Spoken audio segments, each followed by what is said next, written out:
Why is Mr. Netanyahu calling for a pardon?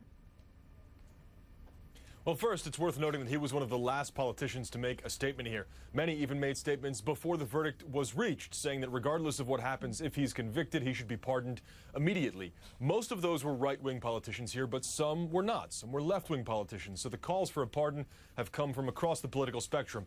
Again, Netanyahu was one of the last to make a statement, and he issued it on Facebook. It was very delicately worded, and at the end he said, "I favor pardoning the soldier." For Netanyahu, it was a very difficult position for him to be in. Any statement he makes, in a sense, he loses.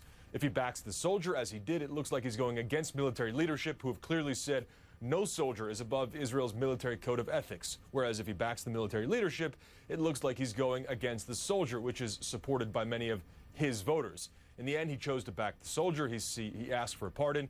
That process doesn't have to be a quick process. It may take quite some time. The president of Israel, who's the only one who can grant a pardon, has simply said he'll consider all the factors. After this process continues a little bit, there should be a sentencing in a few weeks. Yeah, but asking for that pardon, a very high-profile protester from the prime minister. And Oren, it was an online video that brought this shooting incident to light. Who took the video, and is the filmmaker getting caught up in all the tension as well? We talked to Ahmad Abu Shamsia back when this happened. This is last March, shortly after we went out to Tel Rumeida in the largely Palestinian city of Hebron and interviewed him. And even then he was getting threats against his life, threats of violence against him. He says, when we spoke to him earlier today, he says they've gotten worse since the verdict, since Elo Ghazalia, the soldier here, was convicted of both manslaughter and improper conduct. The video was a critical part of this. Many feel that there wouldn't have been a trial, there wouldn't have been any big issue about this without this home video shot by this Palestinian activist that was then put out by B'Tselem, a left-leaning human rights organization here. And that is why his role in this is so critical.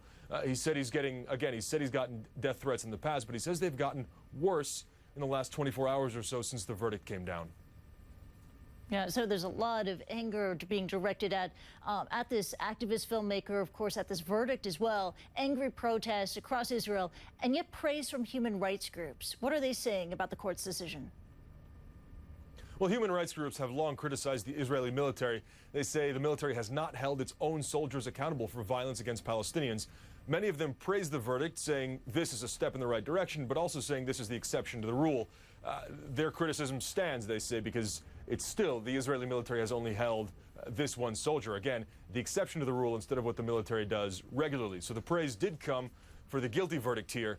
The pardon, if it comes, if it happens, could change that. In fact, it can turn this entire story on its head, as the military leadership and the Minister of Defense have said, look, you have to respect not only the military code of ethics here, but also the verdict from a three-judge panel, a military panel here.